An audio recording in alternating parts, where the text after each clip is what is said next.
When I was in first grade, a guy was sitting next to me and asked for an extra pencil. I gave him one of my pencils and at the end of class 1 asked for it back.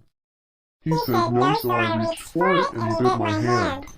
I told the teacher about it and we ended up going to the office, so I was glad. But within the next hour he came back and sat next to me again. I ignored him for the rest of the day even though he yet still asked for another pencil.